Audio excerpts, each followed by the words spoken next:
tengo el agrado de brindarles la más cordial bienvenida a esta magna actividad académica con ocasión de la Semana de la Investigación. Para dar inicio a esta actividad, tendremos las palabras de la licenciada Mauren Valverde Granados, jefa del Departamento de Investigación. Muy buenas noches. El Departamento de Investigación de la Universidad Internacional de las Américas les da la más cordial bienvenida a esta actividad de cierre de la Semana de la Investigación.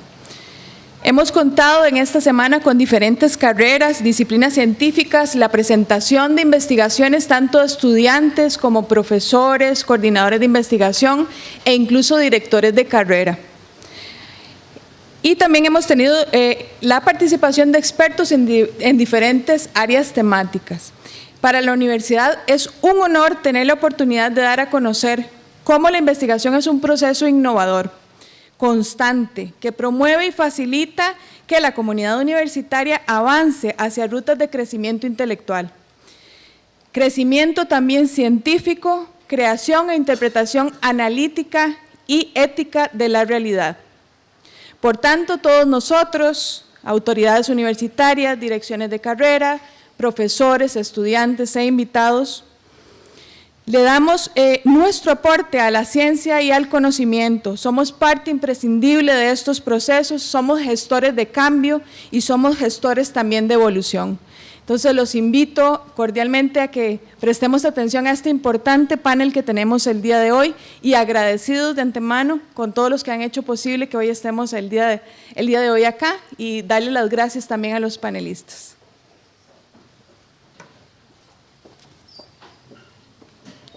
Seguidamente, el panel de expertos titulado La investigación, un medio para el desarrollo del conocimiento y la innovación académica. Le cedo las palabras a nuestro moderador, don Nilsen Buján. Buenas noches a todos, gracias por acompañarnos. Cuando uno se sumerge en la investigación, es un mundo lleno de aventura, de adrenalina, de elementos mágicos que salen cuando uno empieza a investigar. Como periodista, he estado en procesos de investigación periodísticos y es interesante lo que uno empieza a descubrir en la lectura, cuando uno empieza a descubrir en la recolección de pruebas y también cuando uno empieza a plasmar toda esa investigación en un artículo, en un reportaje. Hay muchos elementos interesantes que saltan y como dice Mauren, ahora uno se convierte, puede llegar a dejar un tema de agente de cambio en el análisis posterior que se hace de la investigación. Es muy interesante esto, en el proceso que yo he estado aquí en la UIA, al lado de personas que manejan, pues obviamente tienen un bagaje muy amplio en el tema de investigación, la lectura es muy diferente y la visión todavía es diferente hasta de la vida y de las cosas mismas que nos ocurren diariamente. Hoy vamos a analizar algunos aspectos por medio de los expertos que nos acompañan acá. Voy a presentar al señor Luis Alberto Davis. Él es posgrado, tiene un posgrado interuniversitario de bioética de la Universidad de Costa Rica y también de la UNA, investigador en el equipo que elabora el informe del Estado de la Educación del programa Estado de la Nación, investigador principal de diversos proyectos científicos, profesor de la Facultad de Medicina de la Universidad de Costa Rica y también profesor de métodos y técnicas de investigación en la UIA, quien recibimos con un fuerte aplauso. Don Luis Alberto, gracias por acompañarnos. Don Carlos Alberto Vargas es un investigador sociólogo con una maestría en estudios latinoamericanos con énfasis en cultura y desarrollo, docente y coordinador de la extensión universitaria, docente de sociología y metodología, docente universitario de la Universidad Latina, Universidad Técnica Nacional y también la UIA, joven emprendedor, quien también le agradecemos su presencia. Y nos acompaña don Ricardo Castro.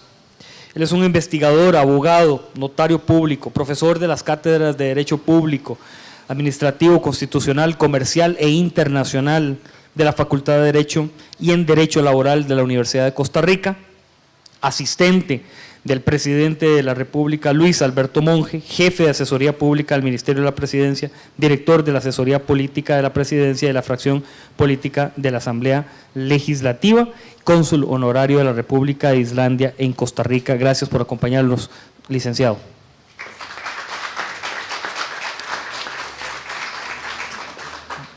Sin más demora, voy a solicitarle a don Carlos que nos dé el banderazo de salida de este panel, de esta exposición, el tema al cual él ha escogido para su presentación, la importancia de la investigación académica en contextos de desigualdad, una mirada desde Latinoamérica. Don Carlos. Buenas noches a todas y a todos. Un agradecimiento fraternal a la universidad y en especial al Departamento de Investigación por esta oportunidad. Saludo fuerte a los panelistas y a ustedes. Bueno, yo voy a abrir un poco el tema de la importancia de la investigación académica, tratando de tocar ciertos puntos que nos atañen en un contexto, especialmente desde un enfoque latinoamericano, en el que hay ciertas contradicciones de la sociedad en la que estamos viviendo ahora, el momento que estamos viviendo ahora, y las situaciones sociales que tenemos en este momento, no solamente en Latinoamérica. Latinoamérica sería un ejemplo únicamente, pero a nivel global creo que no hay mucha diferenciación. Uno de los aspectos que quiero como comentar al inicio es el relacionado a cómo estamos en un contexto donde nunca antes se había visto un bagaje de conocimiento tan diverso como el que existe en este momento. El acceso a la información, el acceso al conocimiento que se ha dado en los últimos 20, 30, 40 años, vertiginoso, impresionante, con innovaciones muy interesantes, tecnológicas, sociales, y a pesar de todo este tipo de sociedad que hemos estado construyendo, hay paralelamente condiciones cada vez más marcadas de condiciones desiguales. A pesar de que tenemos condiciones económicas muy interesantes, sigue existiendo la pobreza, incrementando la pobreza extrema, sigue existiendo condiciones de desigualdad a pesar del acceso, por ejemplo, que muchas de las mujeres desde los años 60 han intentado ser de mayor equidad, y aún así sigue existiendo la desigualdad. La riqueza está consumada en un porcentaje muy pequeño de la población a nivel mundial, y en el caso latinoamericano solamente el 1% de la población latinoamericana posee el 40% de la riqueza en la región. Entonces, estamos hablando de condiciones muy marcadas, y muchos autores, muchas y muchos, hablan de esta desigualdad muy marcada. Es decir, en un contexto de tanta construcción de conocimiento, de tanto acceso a la información, seguimos construyendo muros simbólicos y físicos que marcan cada vez más y más la desigualdad. Cada vez naturalizamos muchísimo más las condiciones de pobreza que tenemos a nuestro alrededor, y nos refugiamos en muros físicos.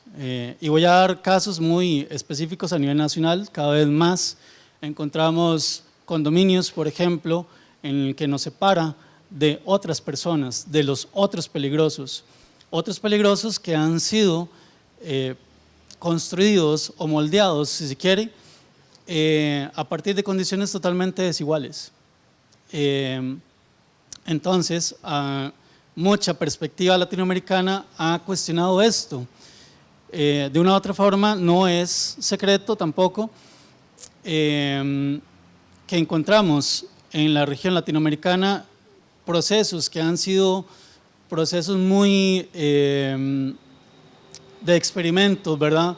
En temas económicos, por ejemplo, en temas políticos, en fin, todavía sigue existiendo muchísimas brechas entre las regiones del centro y las regiones periféricas. En fin, vemos un contexto que pareciese ser el óptimo, muy enriquecedor para poder comprender lo que sucede, por qué sucede y desde dónde sucede. Entonces, el primer aspecto que acabo de comentar es esta disyuntiva entre un contexto social de muchísima oportunidad, de muchísima construcción de conocimiento, pero que sigue persistiendo en contextos de desigualdad.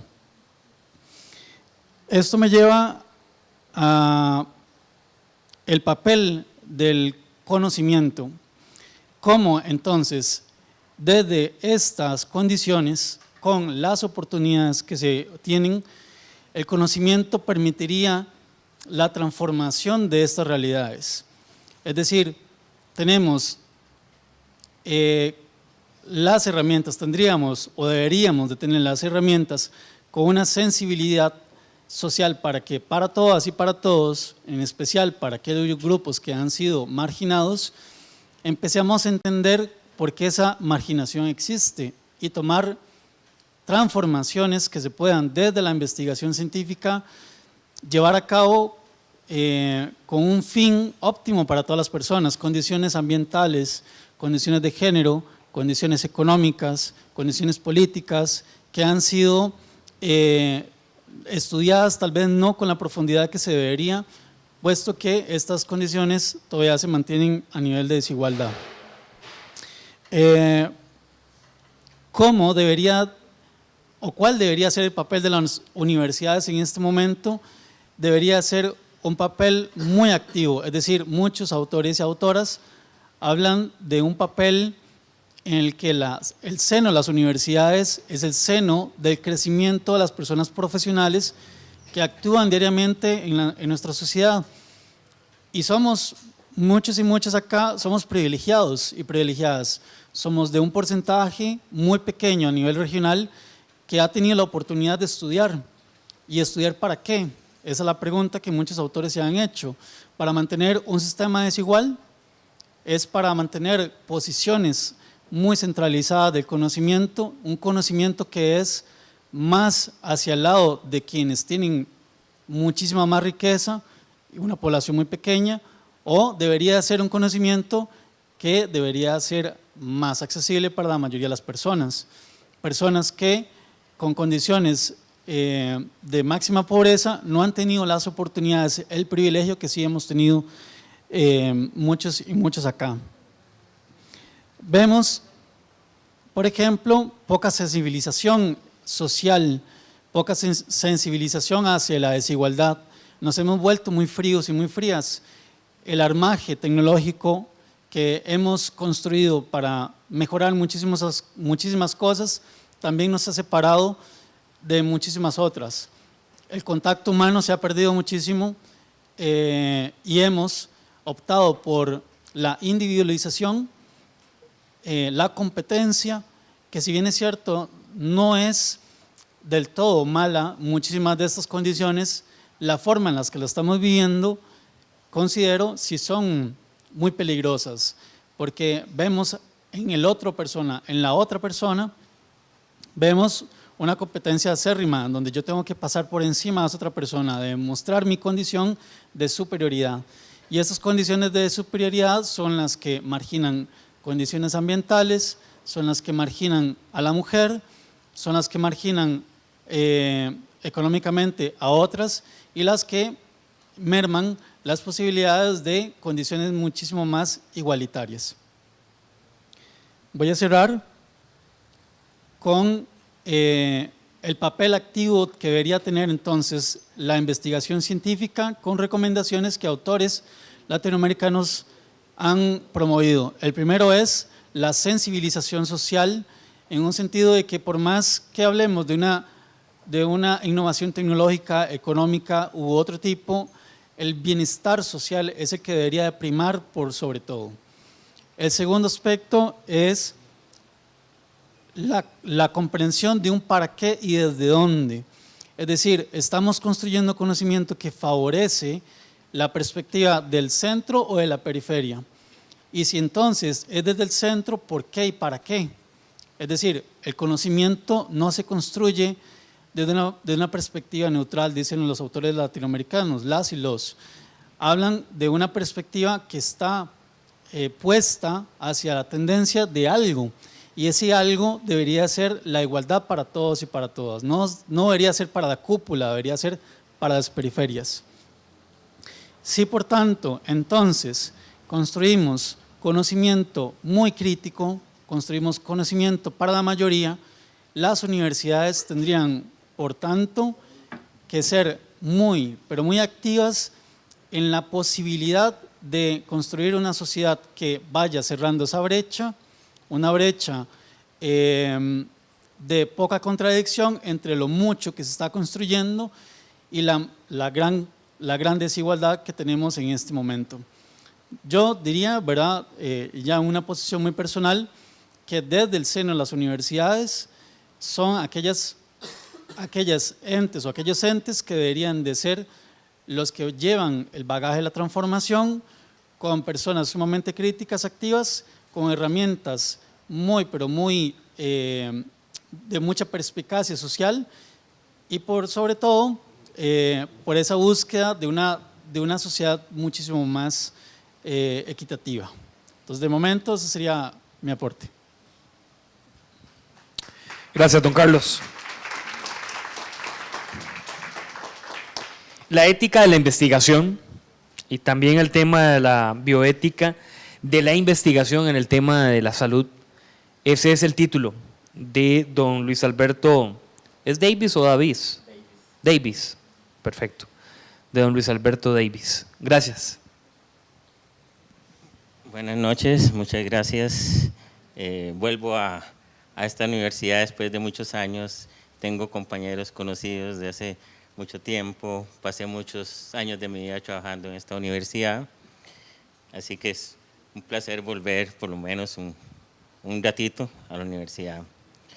La investigación, como toda actividad o proceso humano de intervención humana, no está, siempre está propensa a comprometer valores o principios que van a generarnos problemas o dilemas.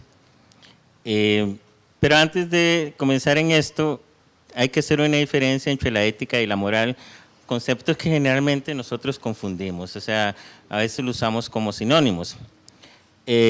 Nosotros debemos transitar un poco de la experiencia moral a la teoría moral o de la moral que vivimos cotidianamente a una moral reflexionada.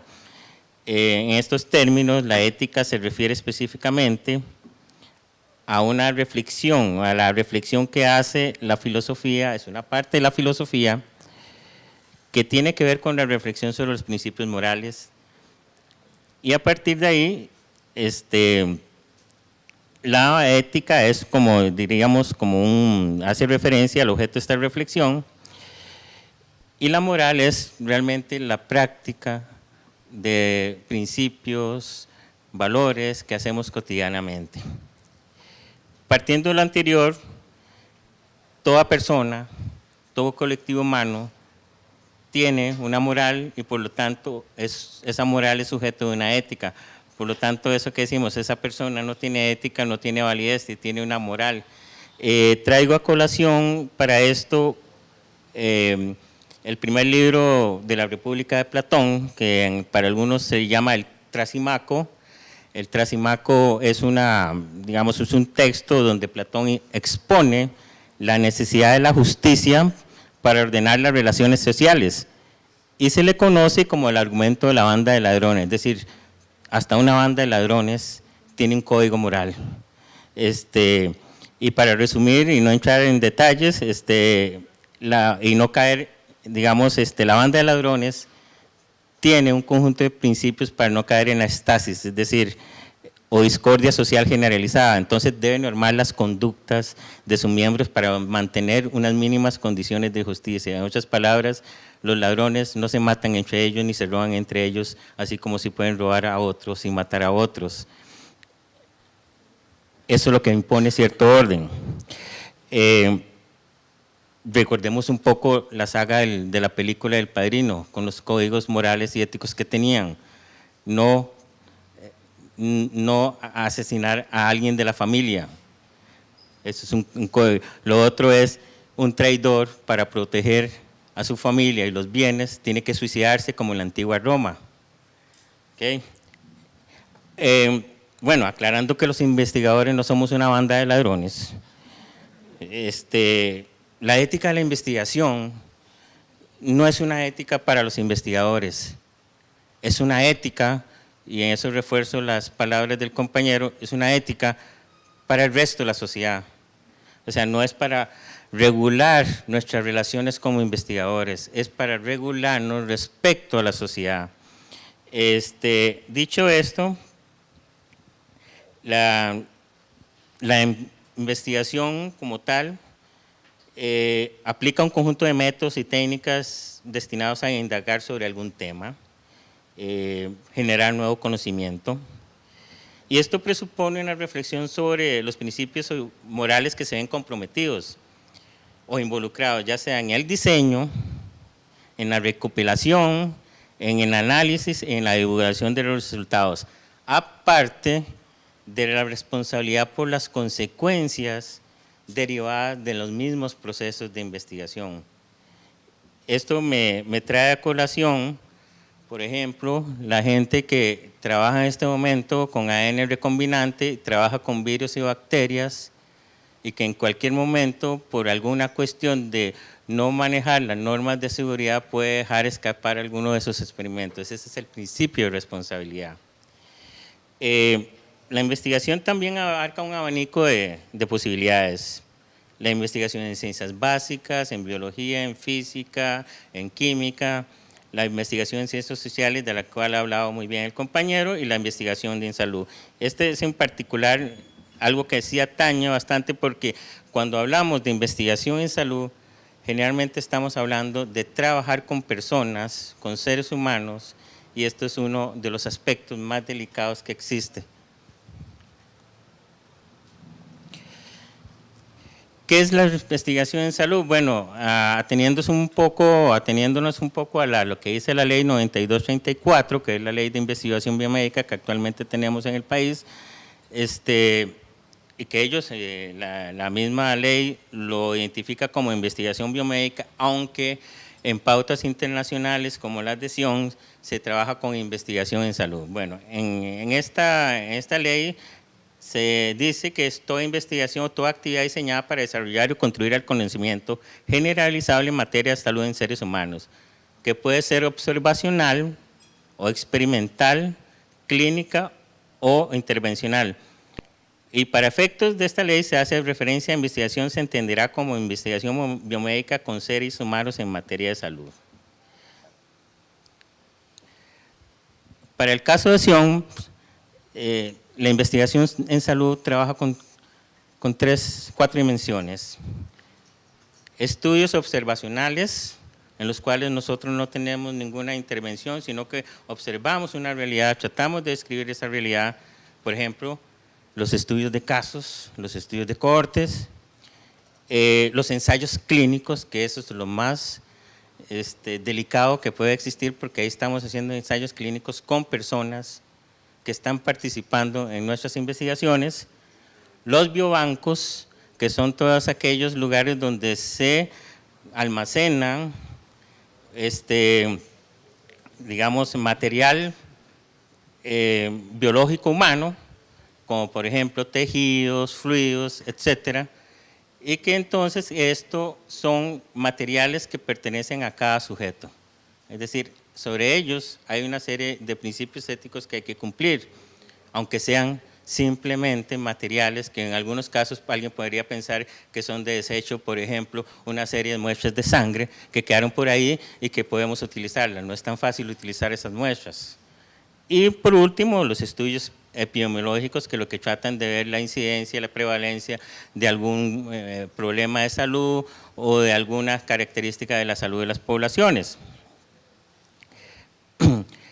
En materia de investigación en salud, nosotros tenemos que referirnos a varias normas que existen en el país, tratados internacionales, tratados regionales, convenios entre países. Por ejemplo, hay un convenio muy interesante que es el convenio internacional de armonización, tripartito que es entre Europa, Japón y Estados Unidos, donde ellos, las grandes farmacéuticas, se reúnen para poner, digamos, las condiciones y regular cómo hacer la investigación para nuevos medicamentos y los ensayos en nuevos medicamentos. Decretos ejecutivos, normativas generales. Nosotros, por ejemplo, durante mucho tiempo en este país la investigación biomédica se reguló con decretos hasta que tuvimos una ley. O, por ejemplo, regulaciones dentro de la misma caja del Seguro Social.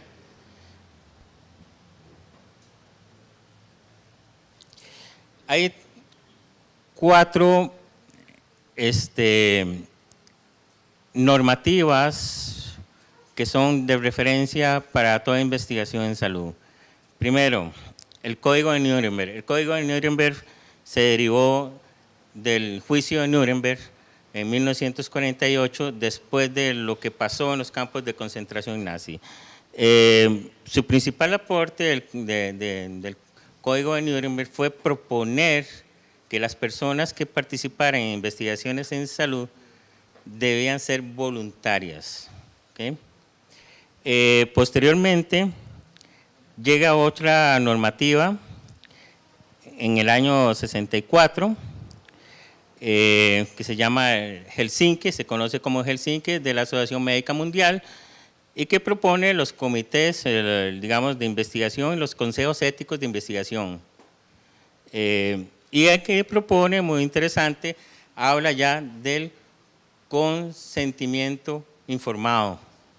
¿Okay? Eso es otro aspecto importantísimo dentro de la investigación. Voluntariedad y consentimiento informado. Es decir, yo podría ser voluntario, pero no me podría informar de lo que me va a pasar en una investigación. O sea, con esto yo necesito ser informado de todos los aspectos que me pueden afectar participando en una investigación. Y el tercero es las pautas éticas de acción, que este es un consejo internacional de organizaciones de ciencias médicas que pone unas pautas sobre cómo debe hacerse la investigación en seres humanos, que la última es del 2016, y el informe Belmont. El informe Belmont es del año 79, y este informe propone dos cosas muy interesantes. La primera son los principios que deben guiar toda práctica clínica y toda investigación. Respeto o autonomía, justicia y beneficencia. Son 3 elementos que se deben tomar en cuenta en toda investigación. Y aparte de eso, hace otra reseña muy interesante, una recomendación. No confundir, o sea, un sujeto, por ejemplo, un médico, no puede desempeñarse como un investigador y como un practicante clínico con un mismo sujeto. Se tienen que separar, o soy investigador o soy un practicante clínico. O sea, no puedo confundir las dos cosas. A nivel nacional, nosotros tenemos varias legislaciones ahí, la Ley General de Salud, la Ley sobre Derechos y Deberes de las Personas, bueno, la Ley de Regulación de Investigación Biomédica, la 9234, y muy importante porque con la información de los biobancos, la Ley de Protección de la Persona frente al tratamiento de sus datos personales, Ley 8968 y todas las normativas internas de la Caja. Hay otras normativas importantes, muchas de estas que están en la UNESCO las ha generado, por ejemplo, sobre el genoma humano y derechos humanos, la Declaración Internacional sobre los Datos Genéticos Humanos y la Declaración sobre Bioética y Derechos Humanos de la misma UNESCO.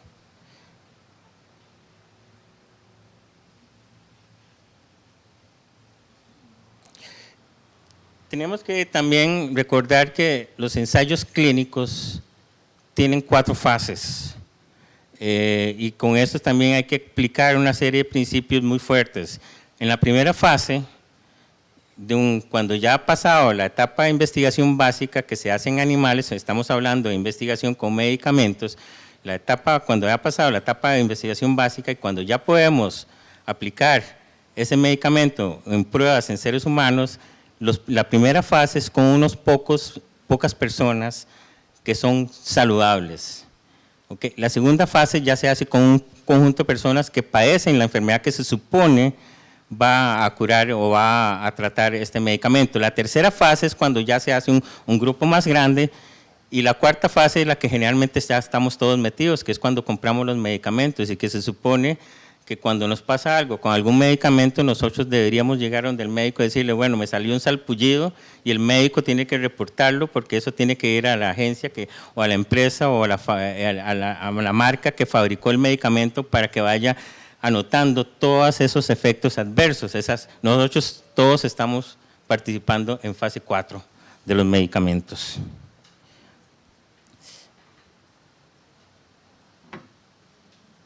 El otro aspecto de la investigación que tiene que ver con la investigación con seres humanos tiene que ver con cosas muy críticas, muy delicadas. Retribución, compensación o incentivo, no son lo mismo. En otros países ustedes verán que, por ejemplo, en fase 1, digamos, los que participan les pagan. Generalmente en Europa, Estados Unidos, hay estudiantes en las universidades que sufragan muchos de sus gastos participando en este tipo de investigaciones. Acá no se puede, la ley no permite que haya retribución por participar en una investigación, porque podría generarse un mercado de gente participando en investigaciones, como dice el compañero, en situaciones muy vulnerables y arriesgándose a participar en este tipo de investigaciones. Entonces, por lo general, lo que se trata aquí más bien es de compensar. Aquí nosotros hablamos de compensar, y cuando participa gente en las investigaciones, lo que se hace es una compensación. Se le pagó el bus, se le pagó el almuerzo, si tuvo que quedar en alguna parte, se le pagó el hotel, etcétera, ese tipo de cosas, pero no entramos a retribuirle. Y generalmente sí, cuando la gente participa en investigaciones biomédicas o investigaciones en salud, particularmente en ensayos clínicos, sí tiene que haber una seguridad de que si a esa persona le pasa algo, va a recibir el mejor tratamiento que sea disponible. Y además que la ley sí prevé ciertas sanciones.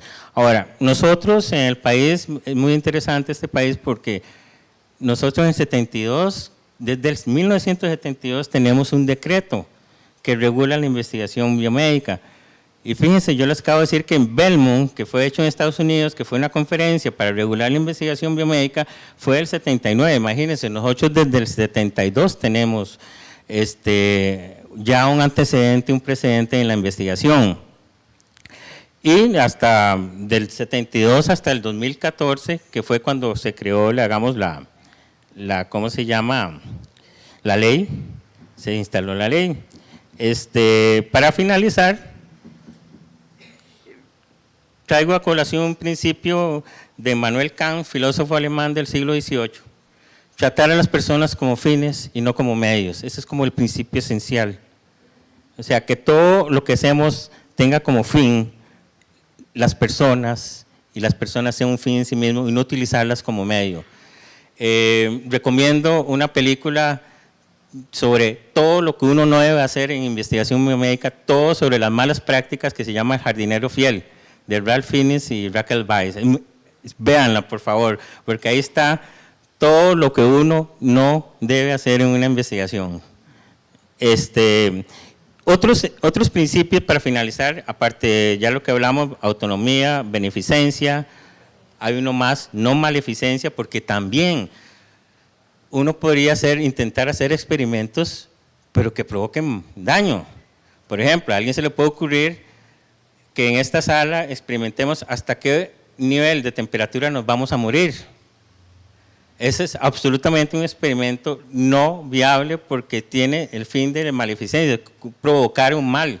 O sea, cuando se hace un experimento, se supone que el principio es de beneficencia. Vamos a producir un medicamento, vamos a probar un dispositivo que por lo general va a llevar un beneficio a un grupo, al mayor grupo de personas posibles.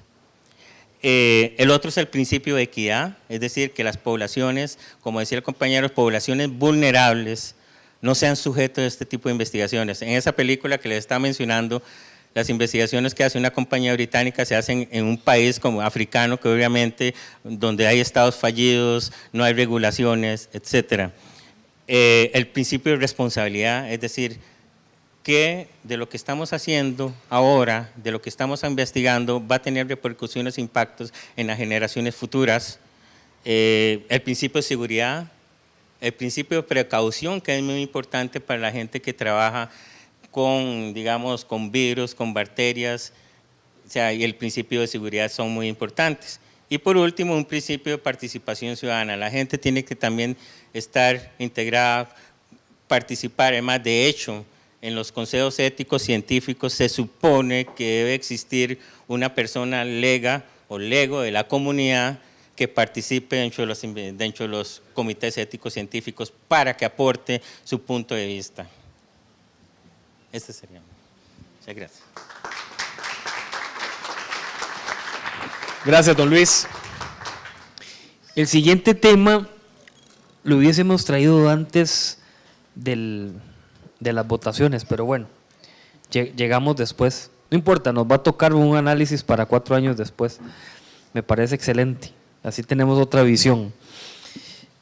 Don Ricardo Castro, con su experiencia en la parte política, ya pues de más es decir, nos presenta la investigación científica como un fundamento para las campañas políticas.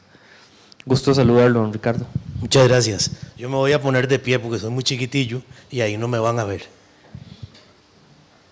Primero que nada, darle las gracias a la universidad por la invitación, poder participar con ustedes y compartir un rato siempre es de aprendizaje, no solo para ustedes, sino para mí. Estoy seguro que de sus preguntas ahora voy a aprender mucho.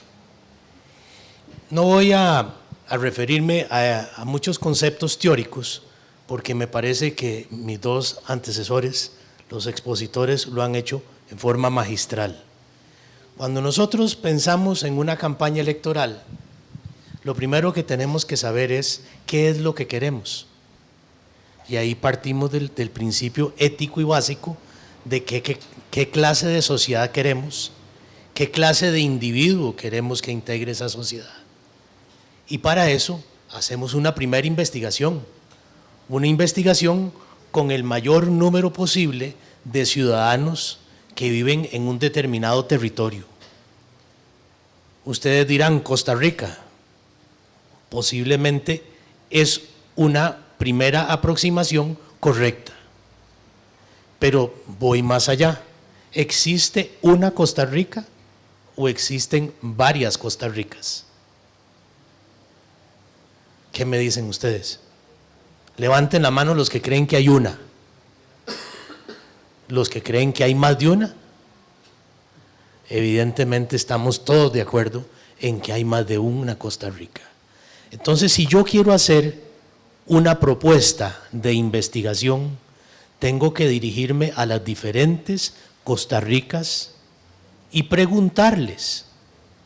Pero a la hora de preguntar, vienen a resurgir los valores con los cuales nosotros vamos a trabajar el instrumento. Si yo quiero que todos me contesten lo que yo voy a preguntar, es muy fácil. Pero si yo quiero saber realmente lo que ustedes me quieren decir, muchas veces es difícil y es complicado. Porque cuando uno llega a hacer la encuesta con las preguntas, las personas entran en miedo. Y el miedo es el estado mayor de cualquiera de las Costa Ricas que estemos hablando. El ciudadano común y corriente, ustedes y yo, cuando se nos acercan para preguntarnos, lo primero que hacemos es poner una barrera. Y esa barrera significa miedo, porque entregar información nos hace vulnerables. Si nosotros somos vulnerables, con ese instrumento nos pueden afectar. Entonces, el instrumento tiene que ir elaborado de manera tal que se refleje a través de las preguntas esos valores que nosotros queremos obtener. Las respuestas que queremos obtener tienen que reflejar esos valores. Si nosotros queremos una sociedad equitativa e igualitaria, las preguntas tienen que ir en consonancia, porque el interlocutor nuestro no es tonto, entiende perfectamente. Que es de la Costa Rica de las costas, y esos no entienden. Por supuesto que entienden. Ellos saben perfectamente qué es la inequidad, porque la están viviendo. La están viviendo en familia y la están viviendo en persona. La están viviendo en comunidad y la están viviendo como electorado. Entonces, a la hora de ir a preguntarle a los que viven en las zonas altas del país, en las montañas, esos costarricenses montañeses, piensan distinto a como piensan los que viven en la costa, y piensan distinto a los que viven en el valle, y los que viven en el valle piensan diferente los que viven en los condominios con las barreras que nos mencionaba José, y los que vivimos, Carlos, los que vivimos fuera de los condominios. Entonces, ustedes dirían, sí, es muy fácil hacer la encuesta. Claro, y eso lo notamos cada vez que vamos a elecciones, que hacen mal las encuestas. Los instrumentos están mal hechos. ¿Por qué? Porque la gente brinca en los procesos electorales de un lado para otro, de acuerdo con lo que oyen en un conversatorio, en un debate, en un programa de televisión, en un noticiero. La gente no ve solidez. ¿Por qué? Porque no está reflejando lo que yo creo. En lo que yo creo y lo que yo aspiro, mis valores no se ven respondidos a través de la oferta que me están haciendo. Entonces, número 1, investigar todas las posibilidades para responder a todas las posibilidades. Dentro de esas muchísimas otras posibilidades, ahora nos hablaban, por ejemplo, de las mujeres. Todo el mundo, y especialmente los hombres, queremos tener la respuesta de lo que piensan las mujeres. Y decimos, yo la conozco, yo vivo con ella. Y eso no es cierto.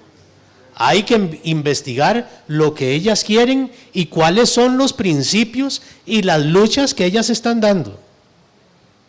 Sorpresa, cuando doña Laura Chinchilla presentó su nombre para ser candidata a la presidencia, resulta que las mujeres de todos los partidos votaron por ella. ¿Un partido puede atribuirse el triunfo? Por supuesto que sí, porque ella iba representando un partido. Pero las mujeres no les importaba si era del color verde o si era el color anaranjado, era lo de menos. Le estaban dando la posibilidad a una mujer de asumir por primera vez la conducción del país. Una apuesta acertada, una apuesta desacertada, eso dependerá de quien quiera reflexionar. Pero ¿quiénes fueron los primeros en atropellar el trabajo de la mujer? Un 10% de hombres, y digo 10% porque las estadísticas y los estudios después no lo dijeron, decían una vieja jamás. Bueno, a pesar de ellos ganó, pero durante 4 años se dedicaron a destruir en la medida de lo posible el trabajo de la mujer, porque esos son los que consideran que la mujer debe quedarse en la casa barriendo y cocinando y no recibiendo por eso tampoco ninguna retribución. Entonces a esos hay que investigarlos. También hay que investigar a las personas vulnerables, ya no solo por la situación propia de la situación económica, sino por los que padecen enfermedades, por los que tienen parientes cercanos, tienen hijos, tienen madres, que también son vulnerables por razones de enfermedad, y hay que darles una respuesta. entonces la sociedad va encontrando diferentes grupos que tienen interés en principios y en normas, en valores, en todas estas cosas que don Luis y don Carlos, para no decirle José, nos han explicado. Nos damos cuenta entonces que puesta la información de esa manera, casi que todos los partidos políticos podrían presentar un programa de acuerdo con lo que aspiran los diferentes grupos que integran la sociedad, ahora sí, una sola. Una sola porque tenemos unas fronteras. Pero vamos más allá. Resulta que nosotros tenemos unos vecinos que son los nicaragüenses. Y hay una hablada de algunas gentes discriminando a los nicaragüenses. Usted no me deja mentir. Y sin ellos no podemos vivir. Pasamos preocupados por lo que a ellos les pasa día y noche. Ustedes todos son muy jóvenes, pero cuando se vino el terremoto de Managua, no había terminado el terremoto y estábamos todos metidos en Managua viendo a ver cómo ayudábamos. Son muy jóvenes y no se acuerdan, pero cuando había que apiarse a Somoza, ahí estábamos todos. Yo era muy joven en ese entonces y lamento mucho que los jóvenes de ahora no estén metidos allá haciendo lo que nosotros hicimos. Esa población representa un factor importante en nuestra forma de pensar. Después de la colonia nicaragüense están los colombianos, están los venezolanos y un poquito más de centroamericanos. Pero esas 4 poblaciones han venido a moldear nuestra realidad. Entonces tenemos que preguntarles a ellos también. Ellos son parte de nosotros. Si lo queremos dividir con carnets o pasaportes, no tiene importancia. No tiene importancia. ¿Acaso uno saca la cédula para decirle, yo le voy a hablar a nombre de Ricardo Castro? No, uno habla y se expresa y las personas escuchan y moldean un pensamiento que tenían de acuerdo con lo que uno dice. Entonces, las ideas, los grupos, los pensamientos están en permanente movimiento. Hacer una investigación social es de lo más complicado del mundo, porque esos datos hay que interpretarlos psicológicamente, hay que interpretarlos sociológicamente, hay que interpretarlos con criterios de comunicación, hay que interpretarlos con cada una de las ventajas de nuestras capacidades intelectuales para estudiar y hacer la oferta electoral. Esa oferta electoral hasta ahora ha venido siendo muy a olfatímetro y a ojímetro. Y eso ya ha dejado de existir. La elección de Trump en los Estados Unidos ya puso a disposición de la humanidad un instrumento tecnológico que se llama Big Blue. Big Blue es la computadora más grande que haya construido la IBM y que tiene la mayor cantidad de datos de la humanidad, pero dejémoslo en Estados Unidos, que es el ejemplo de la elección de Trump. Y así como ustedes saben que cuando uno escribe en el Facebook, ya saben si a uno le gusta el chocolate o si le gusta la cerveza, si le gusta salir de viaje, si le gusta viajar por el país, si le gusta estudiar, si le gusta exponer charlas. Usted se da cuenta que Facebook rapidito lo pone en contacto con los amigos de uno, con los que fueron compañeros en el colegio, en la universidad, los gustos familiares y al final ya ahora ni siquiera se esperan un año. Ya ahora le dicen en el último trimestre y le pasan las fotos de con quién estuvo uno haciendo qué. Bueno, si ese instrumento apenas se refleja, Big Blue le dijo a los que dirigieron la campaña del señor Trump cuáles eran las preferencias y las necesidades del electorado de los Estados Unidos. Pero como Estados Unidos no es uno solo, sino que es muchísimos, pero para efectos de bloques electorales, las costas son liberales y las del centro, el país es conservador. Él sabía que tenía perdido lo liberal, entonces su investigación se centró en la parte conservadora y lo que la gente quería. Esa investigación, ustedes me dirán, ¿es ética? ¿No es ética? ¿Se vale o no se vale? Ahí empezamos entonces a desboronar los instrumentos para ganar votos. Y ahí se ponen en entredicho los valores que nos traen desde Platón, a ver si se cumplen o no se cumplen.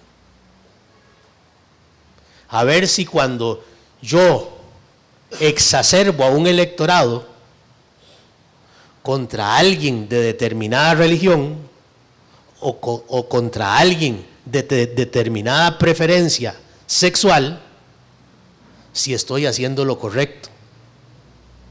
Si es que estoy defendiendo los derechos de ambos, perfecto. Pero si estoy usando la información para exacerbar odios en contra de poblaciones, me parece que la ética nos queda debiendo. Entonces nos damos cuenta que cada uno de estos instrumentos puede ser bien usado o mal usado. Y ahí la ética, la moral, los principios de cada uno de nosotros son los que deben de prevalecer. Y cuando usted examina a un ser humano, usted se da cuenta, y así lo deseo, es que esencialmente somos buenos seres humanos. Y cuando ustedes me dicen, hay que presentar a este expositor, yo quisiera que dijeran, Ricardo Castro es buena gente. Lo demás sobra.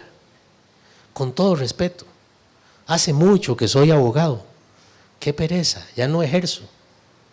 Doy clases cada vez que me abren una ventanita y he ido pasando por diferentes etapas de mi vida porque yo cambio y ustedes cambian. Y como dice la cantante, lo único cierto es que todo cambia. Muchas gracias. Gracias, licenciado. Bueno, vamos a tener un periodo de preguntas. Don Carlos, usted habla de muros físicos en el planteamiento que usted nos expuso. ¿Cómo las universidades pueden derribar esos muros?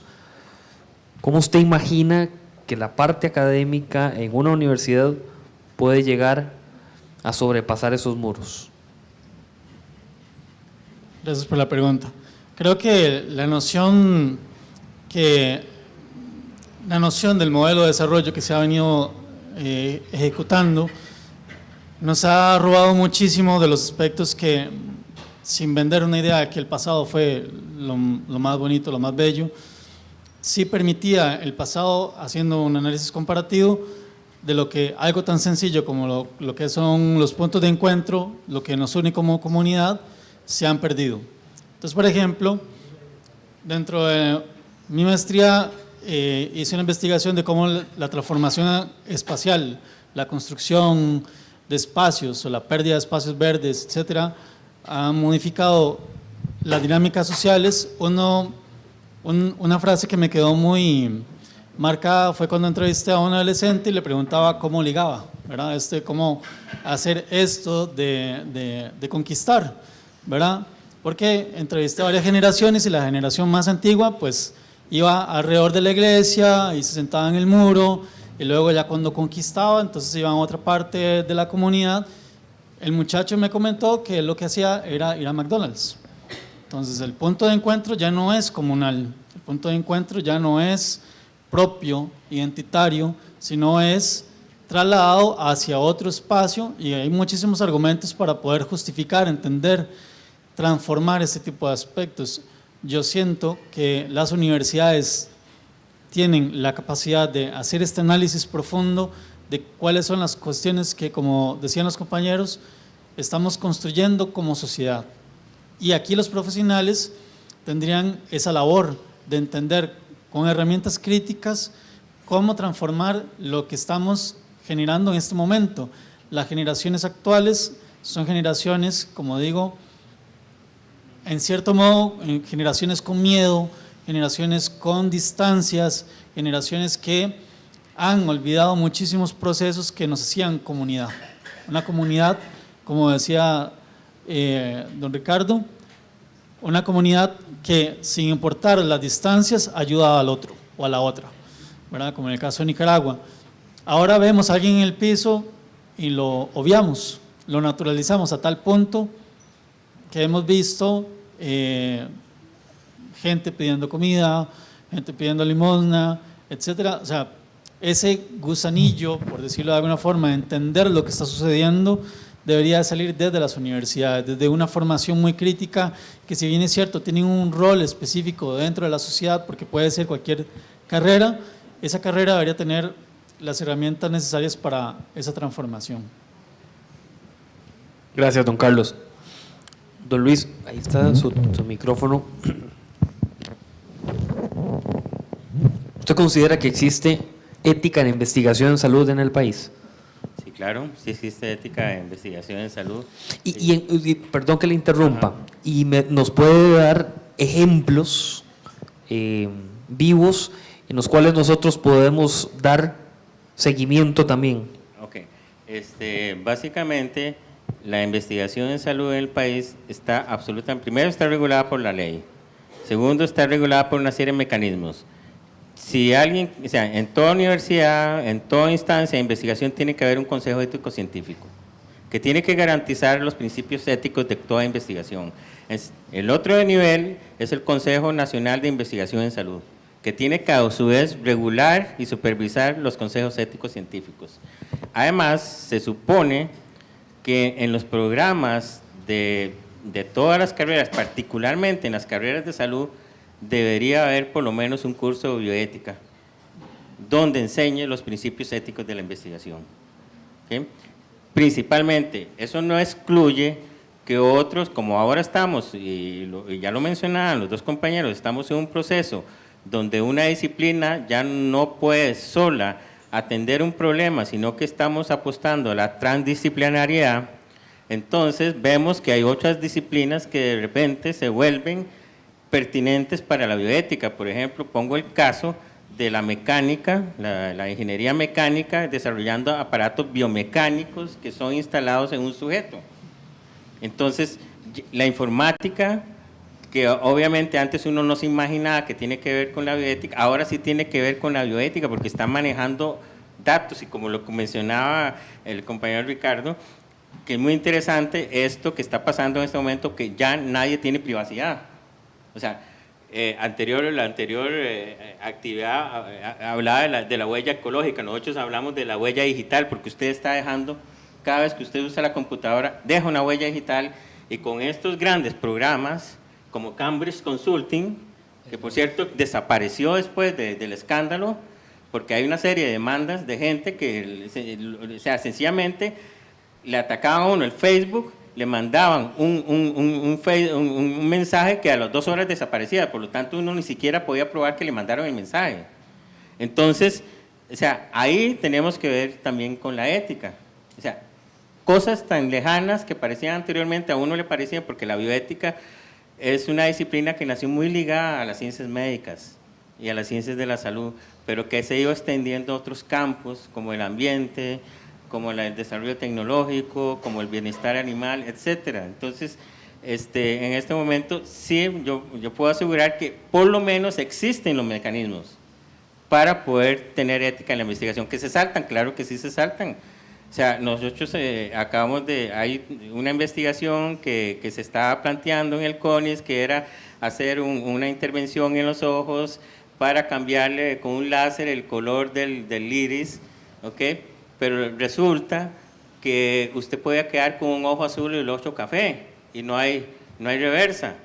Entonces, ¿cómo fue que pasó por un SEC y pasó por el CONIS? Cuando llegó al CONIS y revisa, entonces ya se paró la investigación. Pero por eso pero hay mecanismos para poder tener regulación. Lo que pasa es que a veces es también pensar más en el resultado, por eso mismo lo interesante es eso, las personas como fines y no como medios. A veces pensamos más, hasta uno cuando hace una tesis, estoy más interesado en los datos que en las personas que están detrás de esos datos. Gracias, don Luis Alberto. Don Ricardo, ¿qué lectura? Antes de que me haga la pregunta, déjeme meter la cuchara. No hay problema. En una cosita. Yo les quiero contar una anécdota. Me vuelvo a poner de pie porque yo sé que ahí no me ven, yo soy demasiado chiquitillo. Aprobando esta ley, la de bioética, en el 2014, me tocó liderar como asesor a mí el grupo para poner de acuerdo a todos los partidos políticos. Y eso era una cosa de otro planeta. Pero bueno, yo iba con el visto santificado del presidente de la Asamblea y logré consensuar en los diferentes aspectos. Por cierto, el concepto ese de la declaración esa que hay que hacer, del consentimiento, eso nos llevó 3 meses esa discusión, solo eso, solo ese artículo.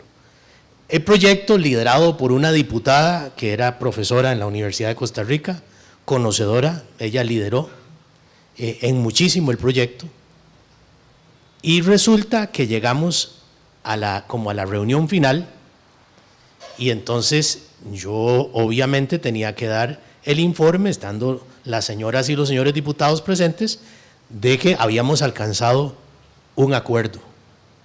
Y se levanta una jefe de fracción del mismo partido, de la diputada que lideraba eso, y me dice, eso no es cierto, usted a mí no me ha consultado absolutamente nada.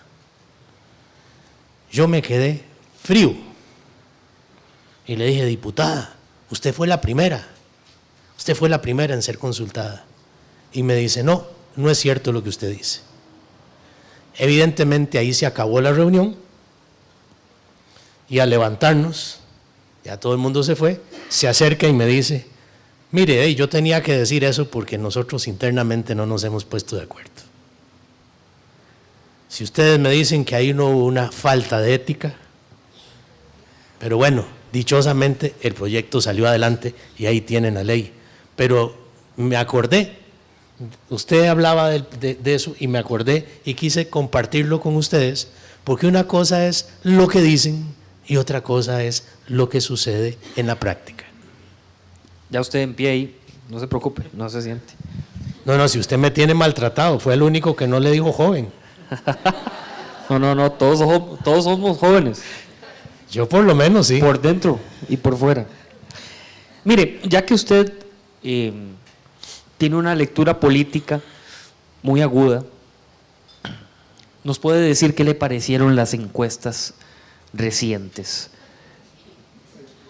Bueno, esa es una pregunta extraordinaria, porque yo he visto que la gente las destruyó, ¿verdad? La opinión pública las destruyó a todas, especialmente las de Opol, ¿verdad? Pero yo les quiero decir que yo creo que estaban bien hechas todas. Yo creo que estaban bien hechas todas, las de la Universidad de Costa Rica, las de Opol, las de Borges y Asociados, las de Sid Gallup. ¿Qué es lo que ocurre? Lo que yo les comentaba al inicio de mi exposición, el electorado bailó de un lado para otro. Y en la segunda ronda era muchísimo más difícil entender lo que estaba pasando, porque los estudios que hicieron los dos grupos en disputa, lo que empezaron a buscar no era lo que unía sino lo que separaba al electorado. Y entonces, ¿a qué fueron los lineamientos directos? A lo primero que les comenté, al miedo. Entonces apostaron al miedo y el resultado que hoy tenemos es producto del miedo exacerbado que se dio en el proceso electoral. ¿Cuál miedo ganó? Bueno, ya sabemos cuál ganó, pero es por miedo. La gente fue a votar por miedo a lo que decía un señor en contra de la Virgen, miedo de los que defendían a la Virgen, miedo de los que no quieren a la Virgen del todo, miedo a los que sentían sus derechos afectados con criterios de igualdad. Y ahí se apeló además a un sentimiento muy costarricense, que es el sentimiento de igualiticos. A nosotros no nos gusta que haya unos encima de otros, sino que me levante la mano aquí un pensionado de lujo. Y si hubiese, no levanta la mano ni loco. Porque a nosotros no nos gusta. Entonces, la gente se preocupa que si estamos o no estamos con el matrimonio entre las personas del mismo sexo. Ya está más que claro, no estamos con el matrimonio, pero estamos porque la gente se junte como, perdonen el buen francés, como les dé la gana.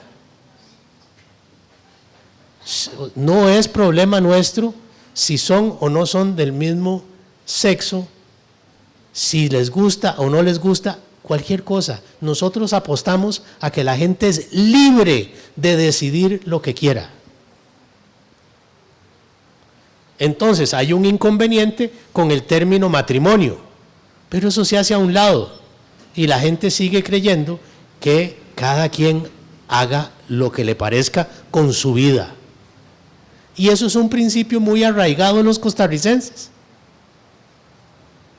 Y yo diría que de todos los diferentes sectores o grupos que componen la gran sociedad costarricense, la mayor parte creemos eso y nos sentimos igualitarios. Entonces, yo le diría, para responder concretamente, sí, las encuestas estuvieron bien hechas. ¿Qué pasaba? Que había tanto movimiento de un día a otro que ninguno de los instrumentos, salvo los que yo conocí que eran privados, que se llaman tracking, que es la encuesta diaria, para ir midiendo la temperatura diariamente, esa era la única que podía decir cómo podía resultar la elección. Entonces, era imposible para la encuesta de la Universidad de Costa Rica, que se hizo 3 semanas antes, o la de Opol, que se hizo 2 semanas antes, predecir qué iba a pasar si la última semana, que fue prácticamente de debates, y donde el hoy presidente dejó mal parado a su contrincante.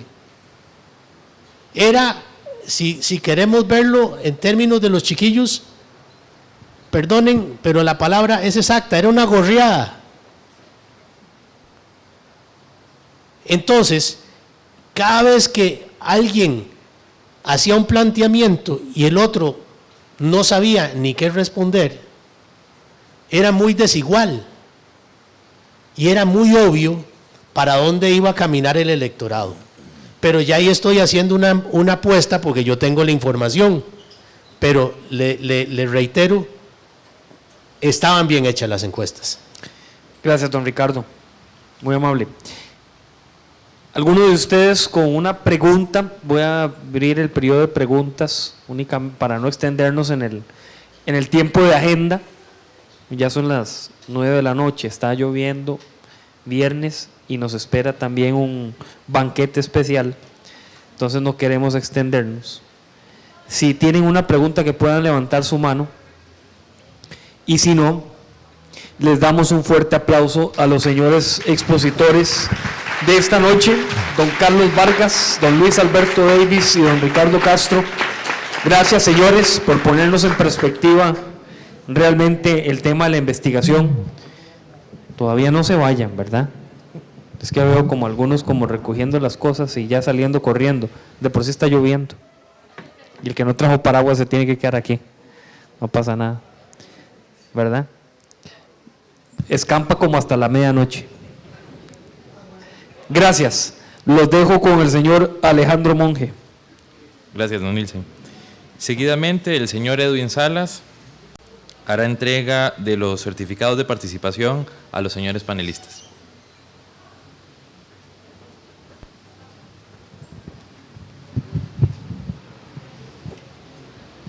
Buenas noches a cada uno de ustedes, señores panelistas.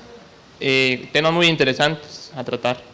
Realmente la universidad tiene el agrado de tener estos temas. Y como tal, vamos a brindar a cada uno de ustedes unos pequeños certificados. La Universidad Internacional de las Américas confiere a Luis Alberto Davis Sánchez ese certificado de agradecimiento por su colaboración como expositor en la Semana de la Investigación con el panel de expertos, la investigación, un medio para el desarrollo del conocimiento y la innovación académica científica.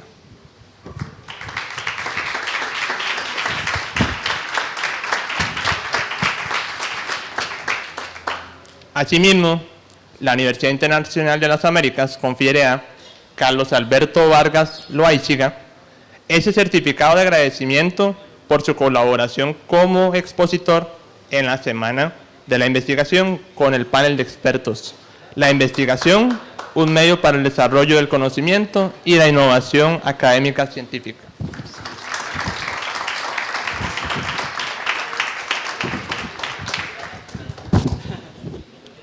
Asimismo, la Universidad Internacional de las Américas confiere a Ricardo Castro Calvo este certificado de agradecimiento por su colaboración como expositor en la Semana de la Investigación con el panel de expertos. La investigación, un medio para el desarrollo del conocimiento y la innovación académica científica. Muchas gracias.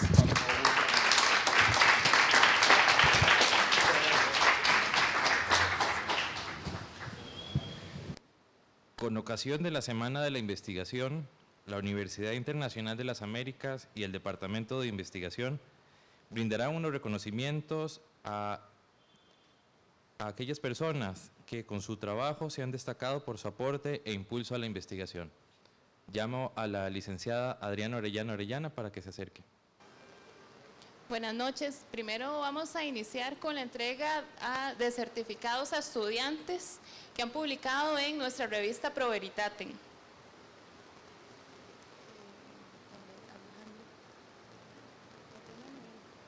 Aaron Montoya Marín.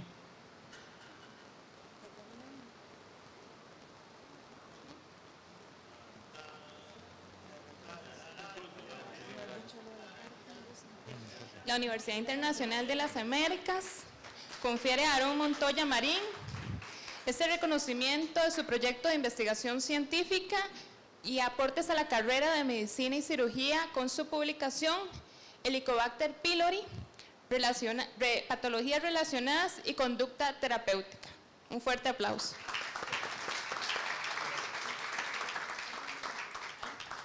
Tatiana Quesada González.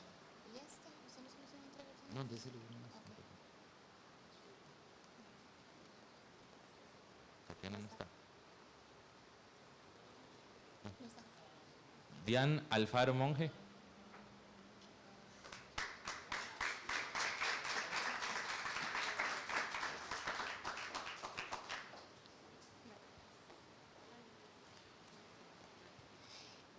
La Universidad Internacional de las Américas confiere a Diane Alfaro Monge este reconocimiento por su proyecto de investigación científica y aporte a la carrera de farmacia con su publicación Causas y consecuencias de la automedicación, experiencia de 10 adultos mayores del Cantón de Grecia durante el primer trimestre del 2016. Un fuerte aplauso.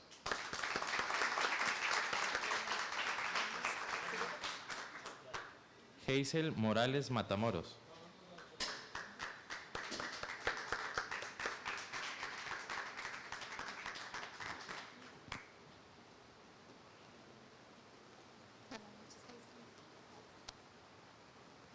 Nuevamente, la Universidad Internacional de las Américas confiere a Hazel Morales Matamoros este reconocimiento por su proyecto de investigación científica y aportes a la carrera de farmacia con su publicación Aceite esencial del clavo de olor, análisis de la actividad microbiológica, farmacológica para posibles tratamientos contra la faringoamigdalitis, estreptocócica, lesiones y causas por acné.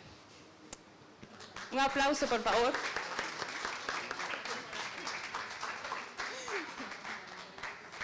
Cristian Satruch García.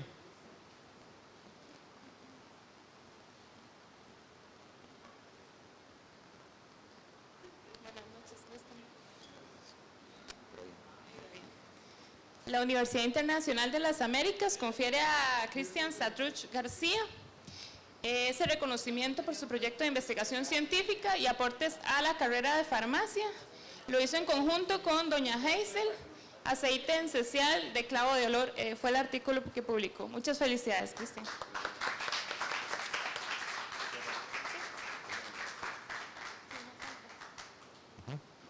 En la categoría de profesores e investigadores, llamamos a la máster Silvia Madrigal Córdoba. No está, la Silvia. ¿Está? La doctora Melisa Martínez Domínguez.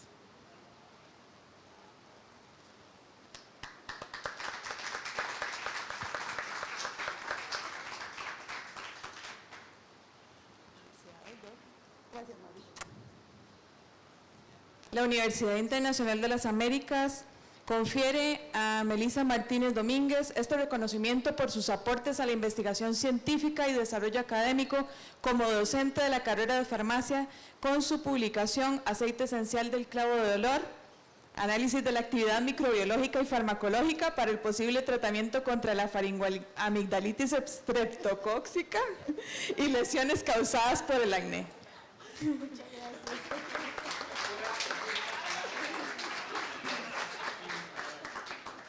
Llamamos al licenciado Arturo Sofeifa Céspedes.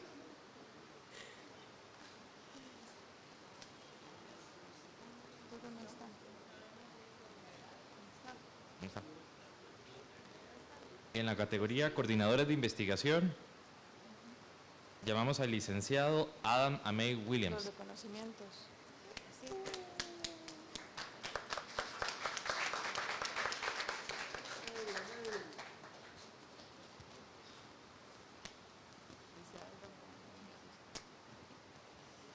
La Universidad Internacional de las Américas otorga el presente certificado a don Adam Amey Williams en reconocimiento por sus aportes a la investigación científica y la academia como coordinador de investigación de la carrera de farmacia. Asimismo, el doctor Adam es investigador, es profesor investigador con una amplia experiencia también. Queremos, además de este certificado, darle un reconocimiento especial por la coordinación del departamento, la coordinación de investigación de farmacia.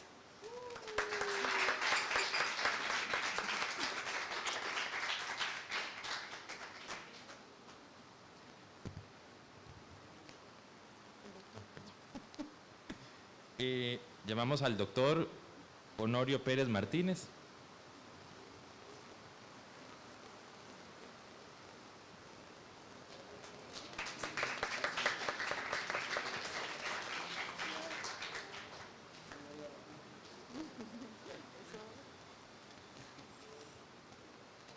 La Universidad Internacional de las Américas otorga el presente certificado al doctor Honorio Pérez Martínez en reconocimiento por sus aportes a la investigación científica y la academia como coordinador de investigación de la carrera de Medicina y Cirugía.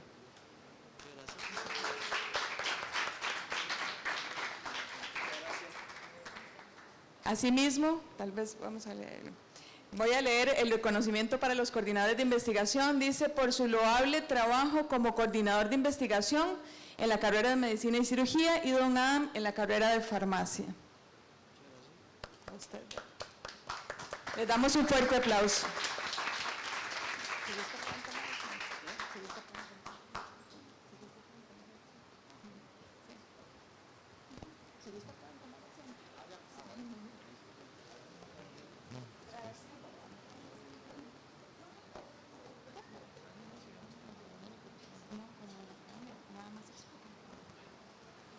Seguidamente se va a hacer entrega de unas cartas que dirige el doctor Otto von Feigenblatt Rojas como presidente de la Academia Internacional de Ciencias Sociales.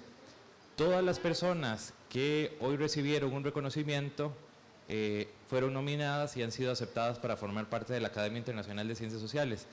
Por motivos fuera de nuestro control, el doctor Otto no se encuentra acá en el país, pero oportunamente les estaremos informando cuándo se llevará a cabo la imposición de las medallas y la entrega de los certificados correspondientes. Cada uno de los que han pasado acá, de las personas homenajeadas, tienen en el sobre amarillo la carta de la Academia. Y ahora, de manera particular, queremos dar un reconocimiento que es bastante importante, no solamente para nosotros como personal del Departamento de Gestión de Calidad, sino también para la universidad, y para ello llamamos al doctor Máximo Sequeira Alemán y al ingeniero Eric Palma Rojas al frente, por favor.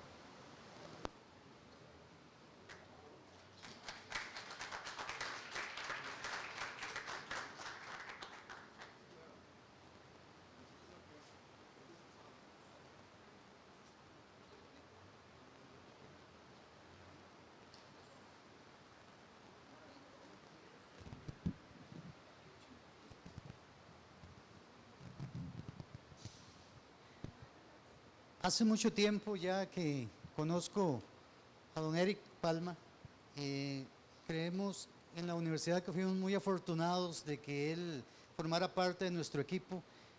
La labor de él ha sido encomiable, ha sido una persona que trabaja en función de la institución, en función de su departamento exclusivo que es el de gestión de calidad, que se extiende ese efecto a toda la universidad. Por eso queremos en este acto darle un reconocimiento por parte de la universidad. Dice: Universidad Internacional de las Américas otorga el presente reconocimiento al ingeniero Eric Palma Rojas por la excelente sabiduría, pasión y entrega en su labor diaria como vicerrector de gestión de calidad. San José, julio del 2018.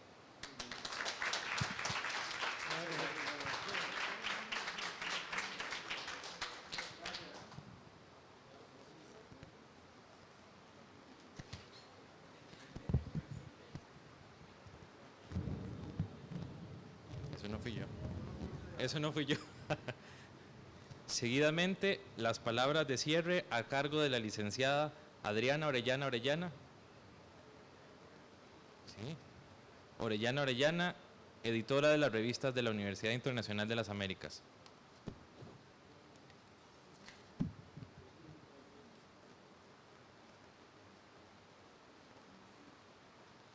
Buenas noches, ahí ya me escucho. Muchas gracias por habernos acompañado en esta semana de investigación donde tuvimos aportes de diferentes disciplinas de cada una de las carreras que componen la universidad. Sin más preámbulo, cerramos con esta gran actividad y muchas gracias por acompañarnos. Buenas noches.